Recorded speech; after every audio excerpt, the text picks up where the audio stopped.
على عباده الذين اصطفى أما بعد فأعوذ بالله من الشيطان الرجيم بسم الله الرحمن الرحيم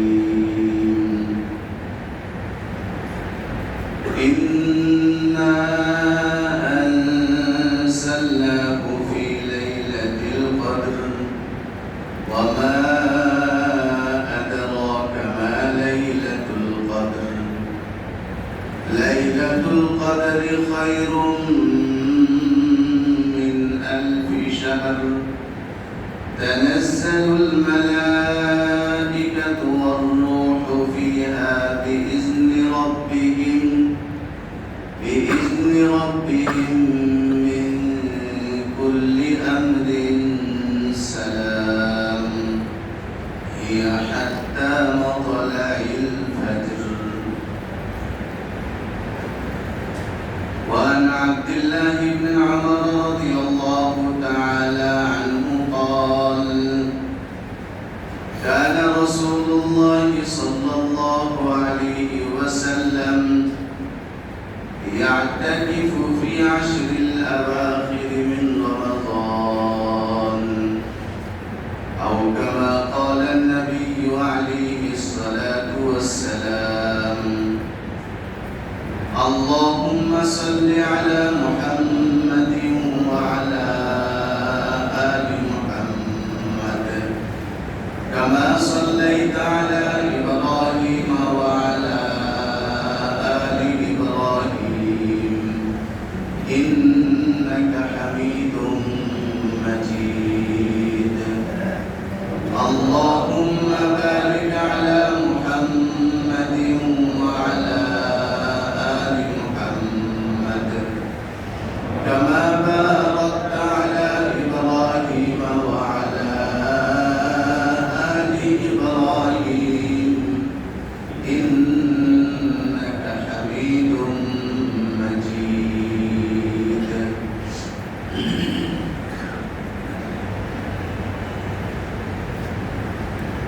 قابل احترام মুসল্লিয়ান کرام মহান রব্বুল আলামিনের অগণিত দয়া এবং ইহসান যিনি আমাদেরকে তার হুকুম পালন করার জন্য তার ঘরে আসার তৌফিক দান করেছেন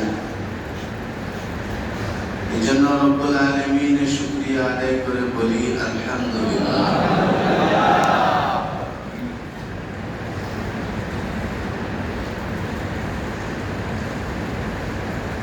দুনিয়ার প্রত্যেকটা মানুষ জীবনের উন্নতি চায়, প্রত্যেকটা মানুষ তার জীবনের ভালো চায়। উন্নতি আর ভালো চাওয়ার জন্য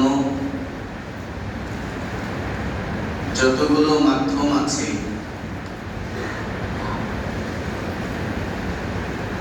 তার মধ্য থেকে বড় একটা মাধ্যম হলো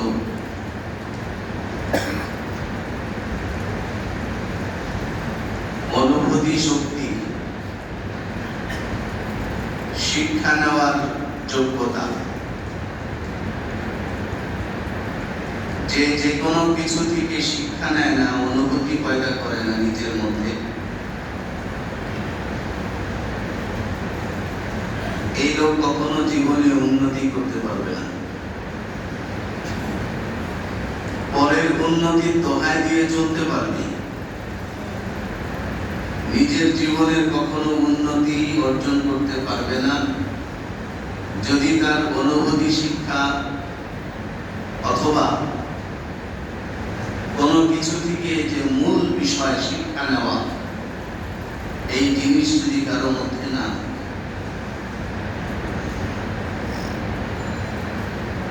অনুভূতি শিক্ষা, অনুভূতি যোগ্যতা এটা বড় দামি একটা জিনিস। অনুভূতি শক্তি না থাকলে বড় লোকের ছেলেকেও মানুষ বোকা বলে, শিক্ষিত ছেলেকেও মানুষ বোকা বলে। ব্যবসায়ী ভালো প্রতিষ্ঠানের কর্মচারীকেও মানুষ বোকা বলে। তার কারণ তার মধ্যে অনুভূতি শক্তি নেই।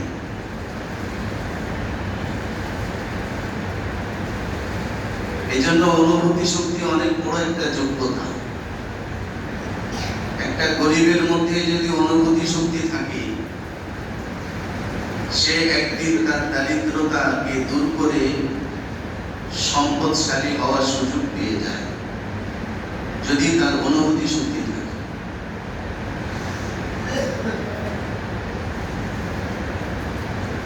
আমরা যারা আছি প্রত্যেকেই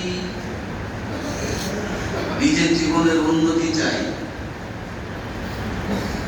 আমাদের এই চাওয়াটা কার্যকারী হবে যদি আমার মধ্যে অনুভূতি শক্তি থাকে। রমজান মাস এটা জীবনকে উন্নত করার মাস।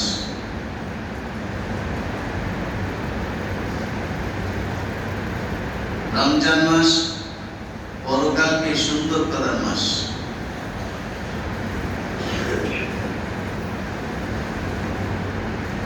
এই রমজান মাস পাওয়ার পরেও দুনিয়ার জীবনও উন্নত হয় না, পরকালের জীবনও উন্নত হয় না ওই ব্যক্তির যার মধ্যে এই রমজান মাস পাওয়ার অনুভূতি থাকে না।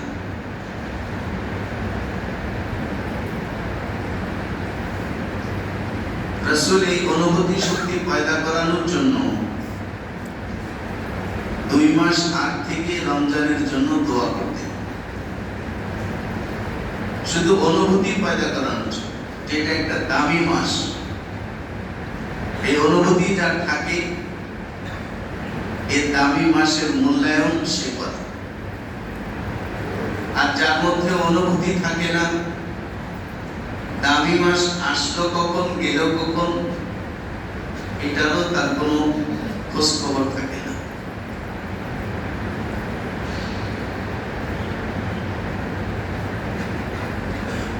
এই জন্য অনুভূতি শক্তি আমাদের আপনাদের প্রত্যেকের অর্জন করা জরুরি। রমজান মাস যে চলে গেছে, যে কয়দিন, কত মিলিয়ন বিলিয়ন টাকা দিলে এই বিগত দিনগুলো আবার ফিরে আনতে পারবেন? বলেন তো। কত রাজ্যের মালিক হলে এই বিগত দিনগুলো আবার ফিরে আনতে পারবেন?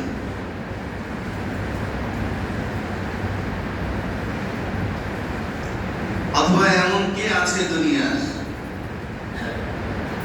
সামনের বছর সে তার হায়াতে সুস্থ অবস্থায় রমজান পাবে, এই গ্রান্টি সে দিতে পারবে?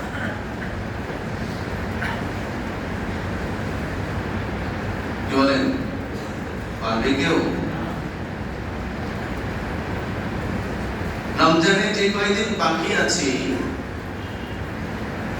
সামনের বছর তো দূরের কথা, যে কয়দিন বাকি আছে এই কয়দিনও আমি সুস্থ অবস্থায় পাবো, এটারই বা গ্যারান্টি কার কাছে আছে?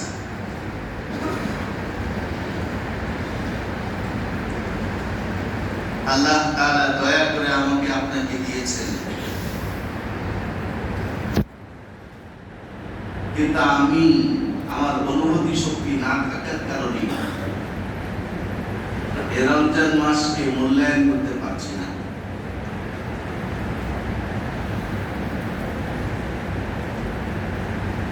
বেশিরভাগ চলে গেছে রমজানের, অল্প ভাগ আছে। এই বেশিরভাগের মধ্যে আমরা অনেকেই ইবাদতের মধ্যে নামাজ পড়েছি, ইবাদতের মধ্যে তেলাওয়াত করেছি, ইবাদতের মধ্যে দান করেছি, ইবাদতের মধ্যে আরো অনেক ইবাদত করেছি। যে যা ইবাদত করেছি এই কয়েকদিন, সেখান থেকে একটা ইবাদত বের করেন তো, যে ইবাদত আল্লাহ পরিপূর্ণ কবুল করবেন এতটুকু আস্থা আপনার দিলের মধ্যে আছে? একটা ইবাদত বের করেন, 2 রাকাত নামাজ বের করেন, যে 2 রাকাত নামাজ কবুল হবে না এমন কোনো সুযোগই নেই। একেবারে আল্লাহ যেমন পছন্দ করেন তেমন ভাবেই আমি পড়েছি।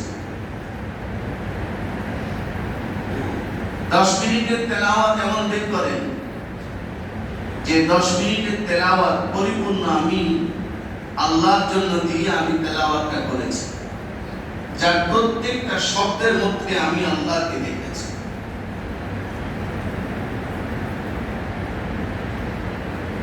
মায়ের কথা আমার মনে পড়ে, ওই শব্দ কানে ভাসে, সেই শব্দ আমি জেহেনে রেখে কাঁদি।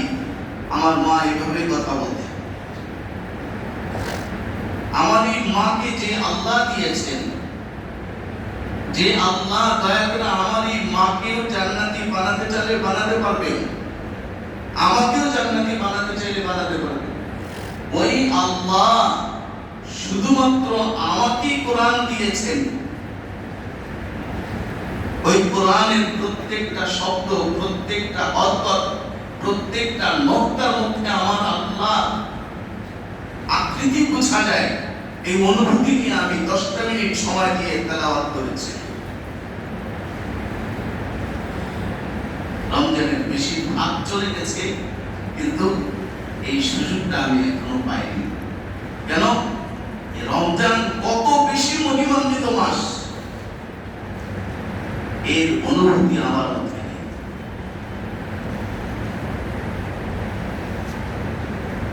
দুনিয়ার অনেক কাজ এই রমজানে আমি করেছি, যে কাজের জন্য অন্যকে বলেছি ভাই এখন ডিস্টার্ব করিয়েন না, তো ব্যস্ত আছি। এই শব্দটা ইবাদতে লিপ্ত হওয়ার ক্ষেত্রে মানুষকে না, আমি আমার মনকে বলেছি, মনের শয়তানিকে বলেছি এখন আমাকে ডিস্টার্ব করো না, আমি আমার আল্লাহর ইবাদতের মধ্যে আছি।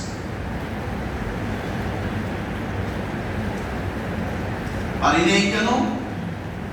আমার অনুভূতি শক্তি নেই। এজন্য অনুভূতি শক্তি অনেক বড় যোগ্যতা। হযরত আশরাফ আলী থানভী রাহমাতুল্লাহি আলাইহি বলতেন, जगह जी लगाने की दुनिया नहीं है, ये इबारत की जा है तमाशा नहीं है, ये इबारत की जा है तमाशा नहीं है। दुनिया मन লাগানোর জায়গা না,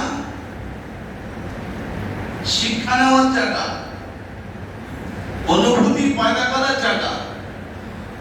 এদিন আজ পেয়েছি, কাল নাও পেতে পারি। আজ আল্লাহ ক্ষমা করার জন্য বসে আছেন, আমি ক্ষমা চাচ্ছি না, এমন সুযোগ আরেকবার নাও পেতে পারে। দুনিয়া এই অনুভূতি পয়দা করার জন্য।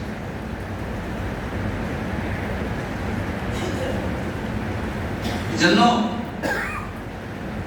তাবেঈনদের মধ্যে থেকে এক বুজুর্গ নদী পাড়ি দিচ্ছিলেন নৌকায়।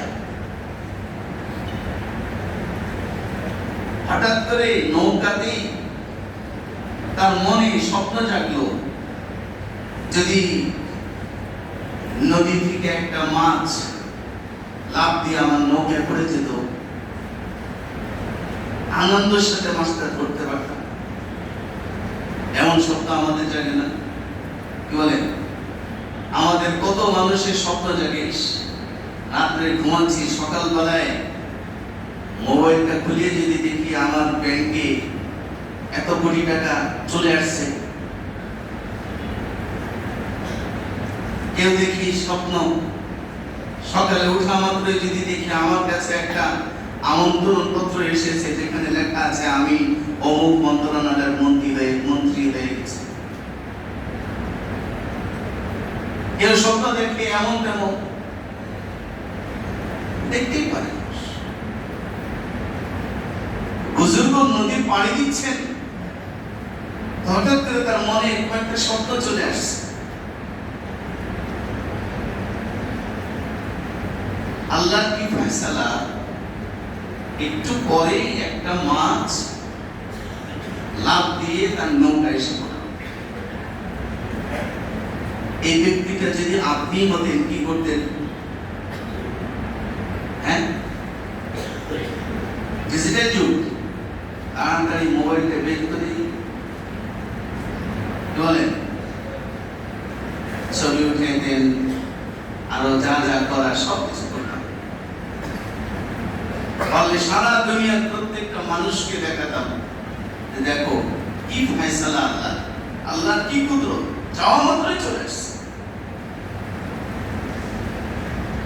কিন্তু যে বুজুর্গ মনে মনে স্বপ্ন আশা পোষণ করেছিলেন, যদি একটা মাছ লাফ দিয়ে চলে আসছে,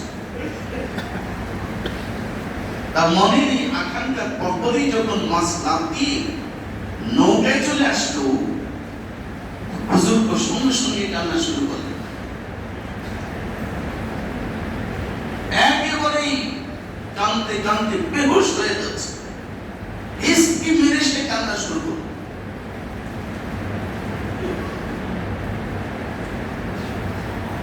সফর সঙ্গী বুজুর্গকে জিজ্ঞেস করলো, হুজুর আপনি তো আশা পোষণ করেছিলেন, আল্লাহ আপনার আশা অনুযায়ী একটা মাছও দিয়ে দিয়েছেন, শুকরিয়া আদায় করার বিষয়, আপনি দেখি উল্টা কান্না শুরু করছেন। বুজুর্গ সঙ্গে সঙ্গে বলা শুরু করলেন, আমার এই মুহূর্তটা যে দোয়া কবুলের মুহূর্ত ছিল, এটা যদি আমি জানতাম তো দুনিয়ার মাছ চাইতাম না, আল্লাহর কাছে ওই দোয়াটাই করতাম যে আল্লাহ আপনি আমাকে মাফ করে দিন। এমন একটা না নদীর ভরা মাছের থেকে আমার ওই দোয়াটা আমার কাছে অনেক দামি, যে আমি যদি বলতাম আল্লাহ মাফ করে দেন, আর মাছ আসার মতো সঙ্গে সঙ্গে আমার মাফ চাওয়ার দোয়াটা আল্লাহর কাছে কবুল হয়ে যেত। এটা আমার কাছে অনেক দামি ছিল। অনুভূতি শক্তি আছে সেখানে। দারুল উলুম দেওবন্দের মুহতামিম ইয়াকুব নানভী রাহমাতুল্লাহ আলাইহি, ওনার কিছু টাকার খুব প্রয়োজন ছিল। রাতে তাহাজ্জুদে নামাজ শেষ করে আল্লাহর কাছে খুব কেঁদে কেটে বলতেছেন, আল্লাহ আমার এই টাকাটার দরকার, এত টাকা দরকার, আল্লাহ আল্লাহ এটা যেমনি একটু ব্যবস্থা করে। তো দোয়া করতে করতে দোয়া শেষ হলো, হালকা বিশ্রাম নিলেন।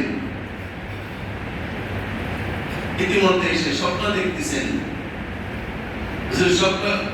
স্বপ্ন দেখলেন যে আল্লাহ তাআলা এক ফেরেশতাকে বলতেছেন, স্বপ্ন দেখলেন যে জান্নাতে সুন্দর একটা মহল। ফেরেশতা জিজ্ঞেস করল, আল্লাহ এটা কার জন্য বানানো? তো আল্লাহ উত্তর দিলেন যে এটা ইয়াকুব নানভীর জন্য বানানো। ফেরেশতা প্রশংসা করলো, বিল্ডিং এর খুব সুন্দর। আল্লাহ ফেরেশতাকে বলতেছেন, শোনো, এই বিল্ডিং থেকে একটা ইট খোলো, এই ইটটা বিক্রি করে দাও। ফেরেশতা বলছে, আল্লাহ এটা কেমন কথা, এত সুন্দর বিল্ডিং এর মধ্যে একটা ইট করলে তো অসুন্দর হয়ে যাবে। তো আল্লাহ তাআলা ফেরেশতাকে বলতেছেন যে কি আর করার, তার কিছু টাকার খুব প্রয়োজন, এজন্য এটা বিক্রি করে সেই টাকাটা দাও। হযরত ইয়াকুব নানভী রাহমাতুল্লাহ আলাইহি ঘুম ভেঙে গেল, তো লাফ দিয়ে ওযু করে আবার দোয়া করা শুরু করল, আল্লাহ আপনার টাকা আপনি নেন, আমার দরকার নেই, আমার ইটটা বিক্রি করে দিন। আমার জান্নাতের ইট, জান্নাতের জায়গাটা খুব বিক্রি করা দরকার। মানুষের অনুভূতি শক্তি, এটা মানুষকে অনেক উপরে উঠে গেল। রমজান মাস, এটাকে রহমতের মাস বলা হয়, বরকতের মাস বলা হয়, মাগফিরাতের মাস বলা হয়, নাজাতের মাস বলা হয়। এমন দামি মাস, বছরের ঈদের মাস বলা হয়। পুরা মাস এক রাত কি অপর চার জান্নাতের দরজা পুরো সময় খোলা রাখা হয়। কিন্তু যার জন্য খোলা রাখা হয়েছে তার কোনো খবর নেই। মা কিন্তু ছোট বাচ্চাকে আদর করে লোকমা তুলে খাওয়ানোর জন্য সুন্দর করে খানা সাজায়, বাচ্চার পেছনে পেছনে দৌড়ায়, কত রকম আদরের শব্দ দিয়ে বাচ্চাকে ডাকে। বাচ্চা খেতে চায় না, এদিকে দৌড় দেয়, সেদিকে দৌড় দেয়। মা ধরতে চাইলে হাতে কামড় দেয়। মা কিন্তু কিচ্ছু বলে না, তারপরেও বাচ্চার পেছনে পেছনে দৌড়ায়, বাবা একটু খাও, একটু খাও। একটা পর্যায়ে বাচ্চাটা যখন খায় তো না, উল্টা খানাটা নষ্ট করে, ঘর বাড়ি নষ্ট করে, মায়ের শরীর নষ্ট করে। তখন মা কি করে? একটা পর্যায়ে গিয়ে মা বলে, যা খাওয়া না, যা। আর কাছে টানে না। বাচ্চার অনুভূতি পয়দা হলেও আসলেও মা অনেক সময় দূরে সরা দেয়, আর না। অনেকবার দেখেছি কেমন যেন আমার আল্লাহ রমজান মাসে এইভাবেই ডাকছে। এইভাবেই আল্লাহ সকাল সন্ধ্যা দুপুর 24টা ঘন্টা জান্নাতের দরজা খোলা রেখে জাহান্নামের দরজা বন্ধ করে দিয়ে আমার আল্লাহ আমাকে ডাকছে, তুমি গুনাহ করেছো, সমস্যা নেই, আমি রমজান দিয়েছি, আসো, মাফ চাও, মাফ করে দেব, রহমত চাও, রহমত দিয়ে দেব, বরকত চাও, বরকত দিয়ে দেব। কিন্তু আমি আমার গতিতেই চলছি, আমার কোনো অনুভূতি নাই। কেমন যেন মনে হয় যে আমি তো আরো অনেক বছর বাঁচবো, এরকম রমজান আরো কত পাবো।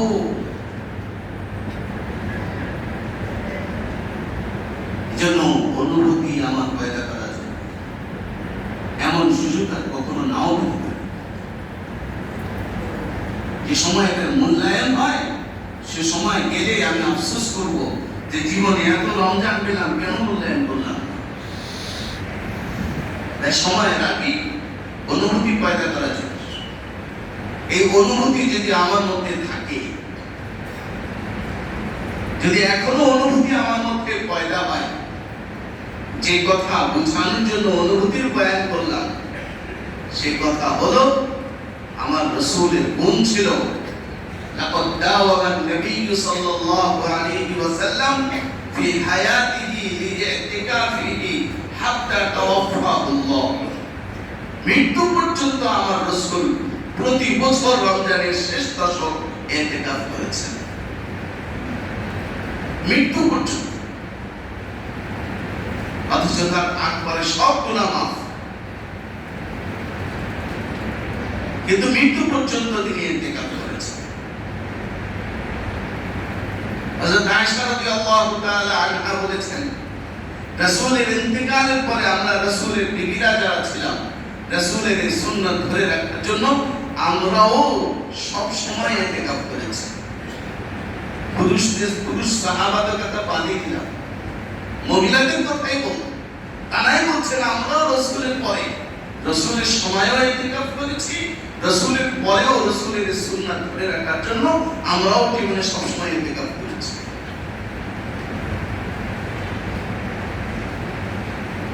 কিন্তু আফসোস, আল্লাহ দেওয়া এই জীবনে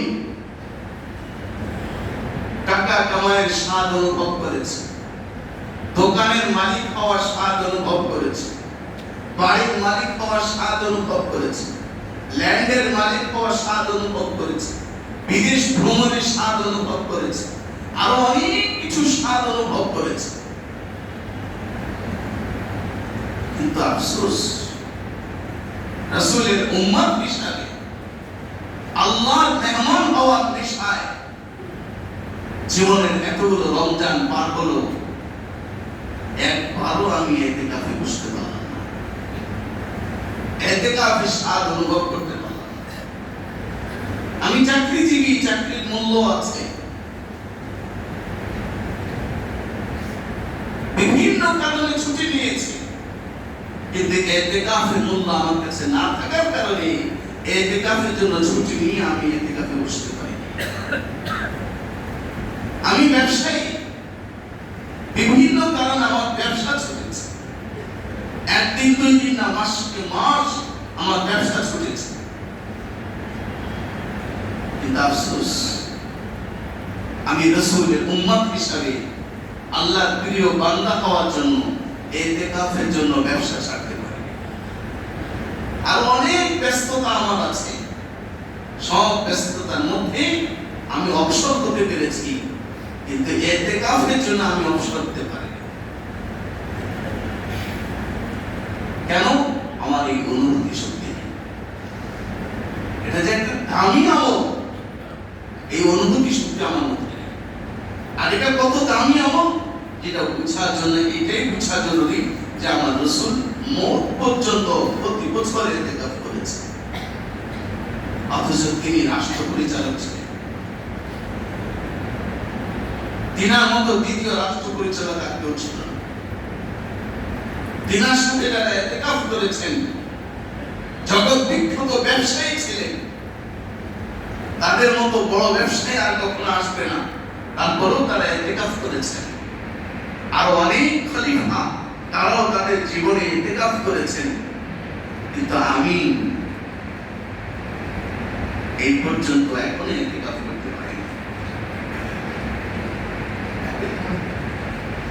ইতিকাফ করতে পারবো যদি এই কথার অনুভূতি আমার মধ্যে থাকে।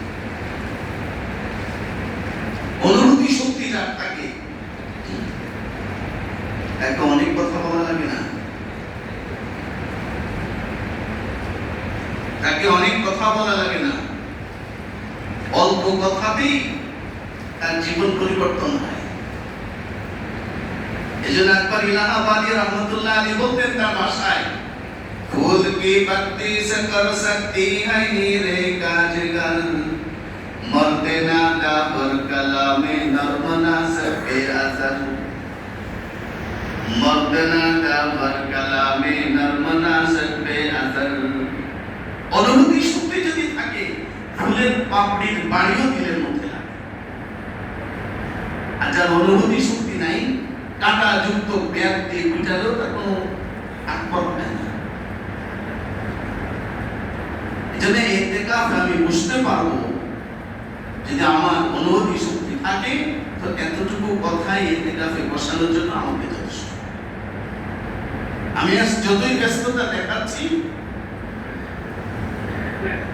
সব ব্যস্ততা দূর হবে যদি আল্লাহ কোন একটা পরীক্ষায় আমাকে ফেলে দেন।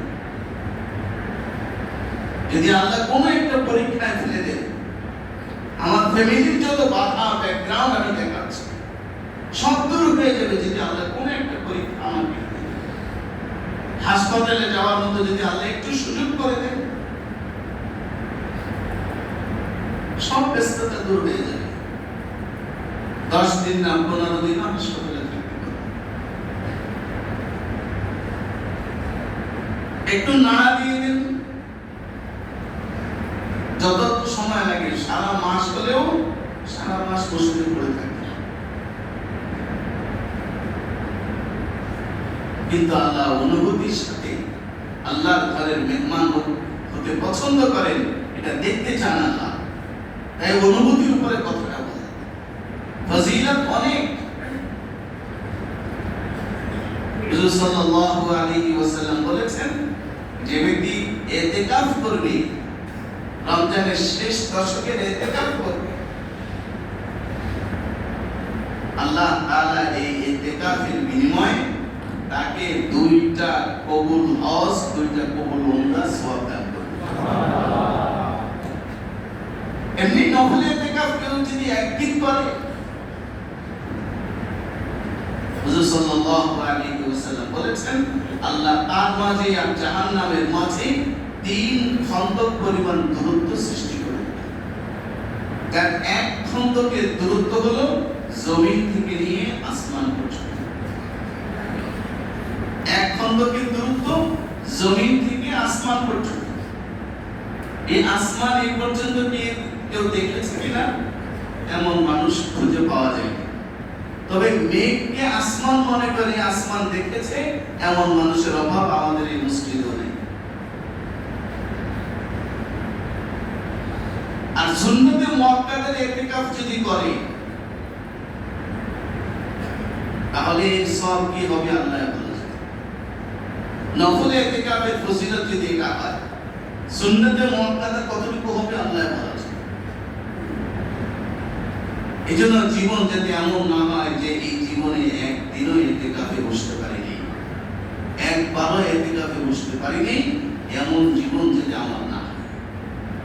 এমন জীবন হোক যে জীবনে 10 দিন না খেয়েছিলাম, এমন জীবন হোক যে জীবনে 10 দিন কাপড় ছাড়া ছিলাম, এমন জীবন হোক যে জীবনে 10 দিন পুরা সময় হাসপাতালে ছিলাম, জেলখানায় ছিলাম, আরো অনেক জায়গায় কষ্টে ছিলাম, সমস্যা নাই। তবে এমন জীবন না হোক যে জীবনে একবারও রমজানের শেষ দশকে ইতিকাফ করিনি। খুব মনে রাখবেন, পূর্বের জামানার উম্মতরা রমজান পেয়েছে, মাগার শেষ দশকের ইতিকাফ পাইনি।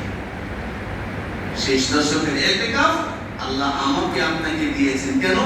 হায়াত অল্প দিয়েছেন, অল্প হায়াতে সবার আগে জান্নাতে যাওয়ার জন্য এই রমজানের শেষ দশকের ইতিকাফ জরুরি। এই জন্য চেষ্টা করব আমরা শেষ দশকের ইতিকাফ করতে। তবে খুব মনে রাখবেন, ইতিকাফ যাতে শোকাফ না হয়। অনেকেই তার ইতিকাফকে শোকাফ বানায় ফেলেছে। শোকাফ কেমনে বানিয়েছি? বিগত কয়েক বছর ইতিকাফ করেছি, এবছর না করলে কেমন লাগে। মানুষ আবার কি বলে, থাক করি। ঘরে থাকলে বিপদ, বউ জ্বালায়, ছেলে জ্বালায়, মেয়ে জ্বালায়, সবাই বোঝা মনে করে। মসজিদে থাকি এটাই ভালো। এইগুলো হলো শোকাফ। ইতিকাফ করার নিয়তে আসবো, শোকাফ করার নিয়তে আসবো না। যতবারই বসি, আল্লাহ তৌফিক দিয়েছেন, এবার আল্লাহ তৌফিক দিলে আবার নতুন উদ্যমে বসবো, এমন নিয়তেই আসবো। বিগত সময় অনেক আমল করতে পারিনি, এবার পরিপূর্ণ আমলের সাথে আসবো, তওবার নিয়তে আসবো, তওবা করে এবার ইতিকাফে বসবো। এগুলো হলো ইতিকাফ। এই ইতিকাফে বসার চেষ্টা করব। আমাদের এই মসজিদে যারা ইতিকাফে বসবো, 20 রমজান যারাই যেখানে বসবো, ইফতার যে যেখানে ইতিকাফে বসবো সেখানেই করতে হবে। এই কথাটা খুব মনে রাখবো। যেখানে আমি ইতিকাফ করব সেখানে ইফতার করতে হবে, ইফতারের আগেই আমার বসতে হবে।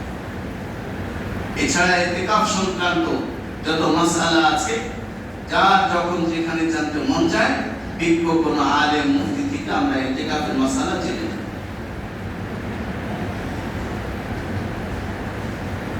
2 নম্বর বিষয় গত সপ্তাহে বলেছিলাম, এই সপ্তাহে আলোচনা করব সাদকাতুল ফিতর সম্পর্কে। হুজুর সাল্লাল্লাহু আলাইহি ওয়াসাল্লাম 5টা বস্তুকে নির্ধারণ করে দিয়েছেন। এই 5টা বস্তুর মূল্যের উপরে সাদকা ফিতর দিতে হবে। যার মধ্যে 1 নম্বর হলো গম, 2 নম্বর হলো জব, 3 নম্বর খেজুর, 4 নম্বর কিশমিশ, 5 নম্বর পনির। গম, জব, খেজুর, কিশমিশ, পনির, এই 5টা বস্তুর মূল্য হিসাবে সাদকা ফিতর আদায় করতে হবে। গম তারা কেউ যদি সাদকা ফিতর আদায় করতে চায়, তার জন্য শরীয়তের পরিভাষার শব্দ হলো অর্ধ স, এটা রাসূলের জামানার হিসাব। বাকি 4টা দ্বারা কেউ যদি সাদকা ফিতর আদায় করতে চায়, তার জন্য 1 স। অর্ধ সয়ের পরিমাণ কতটুকু? অর্ধ সয়ের পরিমাণ হলো 1 কেজি 650 গ্রাম। 1 কেজি 650 গ্রাম। আমরা যেটাকে 250 বলি, মাপের বেশ কমে 250 বলে। বাকি 4টা দিয়ে কেউ যদি সাদকা ফিতর আদায় করতে চায়, তার জন্য 1 স। অর্ধ সয়ের পরিমাণ যদি 250 হয়, অথবা 1 কেজি 650 গ্রাম হয়, তাহলে ফুল সয়ের ওজন কতটুকু হবে? 150 3 কেজি। এখানে 160, ওখানে 160, তাহলে 3 কেজি 320 গ্রাম। 3 কেজি 320 গ্রাম এই পরিমাণ হবে গম ছাড়া বাকি চারটার হিসাবে কেউ যদি সাদকা ফিতর আদায় করে। আমি কোন প্রকারে সাদকা ফিতর আদায় করব গত সপ্তাহে বলে দিয়েছি, বুঝলে অতটুকুই যথেষ্ট। আমার লাইফস্টাইল যদি গমের পরিমাণের হয়, সর্বনিম্ন মানের হয়, আমি গম, আর এছাড়া বাকি যদি আমারটা যদি এর থেকে আরো উন্নত মানের হয়, তাহলে যেটা আমার জন্য যে স্তরে সেই স্তরে আমি সাদকা ফিতর আদায় করব। মাসালা এটাও মনে রাখতে হবে, আমি যদি খেজুর দানা আদায় করতে চাই, পনির দানা আদায় করতে চাই, কিশমিশ দানা আদায় করতে চাই, তাহলে খেজুরের মধ্যে 3 কোয়ালিটির খেজুর আছে। সর্বনিম্ন মানের খেজুর আছে, মধ্য মানের খেজুর আছে, ঊর্ধ্ব মানের খেজুর আছে। কিশমিশের মধ্যে এটা আছে, পনিরের মধ্যে এটা আছে। আমার সম্পদ অনুযায়ী আমি ঊর্ধ্বমানের হলে ঊর্ধ্বমানের খেজুরের দ্বারা সাদকা ফিতর আদায় করব, মধ্যম মানের হলে মধ্যমানের খেজুর দ্বারা সাদকা ফিতর আদায় করব, নিম্ন মানের হলে নিম্ন মানের খেজুরের মূল্য দ্বারা আমি সাদকা ফিতর আদায় করব। 3 নম্বর মাসালা মনে রাখবো, আমি যেই দেশে এখন চলছি, আমার এই রমজান মাস, রমজানের শেষ দিন, ঈদের দিন যে দেশে থাকবো, যে দেশে আমার কামাই রোজগার, ওই দেশের ধার্যকৃত সাদকা ফিতর আমার আদায় করতে হবে। আমি থাকি সৌদিতে কামাই করি, বাংলাদেশে সর্বনিম্ন ধরা হয়েছে 110 টাকা। কথার কথা বোঝানোর জন্য বলছি, সৌদিতে ধরা হয়েছে 10 রিয়াল। 10 রিয়াল ইনটু 33 কত আসবে? 390 টাকা। কথার কথা বললাম, 390 টাকা। বাংলাদেশে আসতেছে 110 টাকা। আমি যদি সৌদিতে থাকি, সৌদিতে কামাই করি, আর বাংলাদেশে আমার আব্বাকে যদি বলে দিয়ে আমার সাদকা ফিতরটা 110 টাকা হিসাবে আদায় করে দিয়ে, আদায় হবে না। আমার সেই হিসাবে 310 টাকা হোক, 390 টাকা হোক, ওই টাকা হিসাবে সাদকা ফিতর আদায় করতে হবে। হ্যাঁ, ওই 390 টাকা আমি বিশ্বের যে কোনো দেশে আদায় করতে পারবো, যে কোনো দেশে দেওয়া হবে পারবো, কিন্তু ধার্য হবে ওই দেশে। মাসলাটা বোঝাতে পেরেছি? 4 নম্বর মাসলা মনে রাখবো, সাদকা ফিতর মূলত ঈদের দিন, ঈদের নামাজের আগে দেওয়া উত্তম। হানাফি মাযহাব অনুপাতে ঈদের আগে দিলেও আদায় হয়ে যাবে, ঈদের পরে দিলেও আদায় হয়ে যাবে। বাকি 3 মাযহাব অনুযায়ী ঈদের দিন, ঈদের নামাজের আগেই দিতে হবে, পরে দেওয়ার কোনো সুযোগ নেই। অতএব আমি আগে যদি দিই, আমার নিয়ত ঠিকঠাক নিয়ত করতে হবে, হিসাব করে আমি আমারটা আদায় করে দেব। 5 নম্বর মাসআলা, আমার ঘরে সাদকা ফিতর ওয়াজিব হবে আমার যাবতীয় সম্পদের বিষয়, পরিধেয় হোক, অপরিধেয় হোক, পুরান হোক, নতুন হোক, থাকার বাড়ি হোক, আরো যা আছে সব কিছু হিসাব যদি 1,70,000 সমপরিমাণ হয়, তাহলে আমার উপরে সাদকা ফিতর ওয়াজিব। বাচ্চা হোক আর বড় হোক, তাহলে এদের সবার পক্ষ থেকে আমার সাদকা ফিতর আদায় করতে হবে। 6 নম্বর মাসআলা যেটা জিজ্ঞেস করেন, ঘরের কাজের মেয়ে, তার পক্ষ থেকে আমি সাদকা ফিতর আদায় করব কিনা? এই ক্ষেত্রে ওলামায়ে কিরাম বলেন, যেহেতু আমি তার ভরণ পোষণ সব কিছু দায়িত্ব আমি নিয়েছি, আমি যদি তার পক্ষ থেকেও আদায় করি, সওয়াবের থেকে বিলকুল বঞ্চিত হব না। 7 নম্বর মাসআলা হলো, আমার সাদকা ফিতরের টাকা আমার কাজের মেয়েকে দেওয়া যাবে কিনা? অবশ্যই দিতে পারবেন, 2টো শর্ত। 1 নম্বর, বেতন বোনাস হিসেবে দিতে পারবেন না। 2 নম্বর, তার উপরে যদি সাদকা ফিতর ওয়াজিব হয়ে থাকে, তাহলে তাকে দিতে পারবেন না। 8 নম্বর মাসআলা হলো, সাদকা ফিতর ওই সমস্ত মানুষকে দিতে পারবেন যাদের উপরে যাকাত ফরজ না, যাদের উপরে যাকাত ফরজ না, যারা যাকাত খাওয়ার যোগ্য, তাদেরকে যেমন যাকাত দেওয়া যায়, তাদেরকে সাদকা ফিতর দেওয়া যায়। 9 নম্বর মাসআলা মনে রাখবেন, পেশাদার ভিক্ষুক যারা আছে, পেশাদার ভিক্ষুক, এটার ব্যাখ্যা যে যাও বুঝেন, ব্যাখ্যা করার সময় নেই। পেশাদার ভিক্ষুককে যাকাতের অংশ দেব না, সাদকা ফিতরের অংশ দেব না, পারলে এমনি দান করব, না দিলে আরো ভালো। যোগ্য ভিক্ষুক যারা তাদেরকেই দেওয়ার চেষ্টা করবে। এই ব্যাখ্যা আমার থেকে আপনারা ভালো বুঝবেন। এছাড়া সাদকা ফিতর সম্পর্কে আরো যদি কোনো মাসালা কারো জানার থাকে, অবশ্যই বিজ্ঞ আলেমদের সাথে যোগাযোগ করে তাদের মাধ্যমে আমরা মাসালা জেনে নেব। খবরদার ইউটিউবও দেখবো না, ফেসবুকেও তালাশ করবো না। জীবিত মানুষের কাছে গিয়ে গিয়ে মাসালা জিজ্ঞেস করব, মৃত মানুষ থেকে মাসালা জিজ্ঞেস করবো না।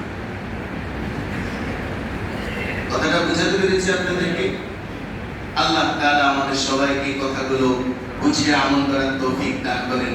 এর থেকে আপনি নতুন করে কেউ যদি আমাদের এখানে বসতে চান, অবশ্যই আমাদের সাথে যোগাযোগ করবেন। যারা কবলার জুমার যারা সুন্নাত পড়েনি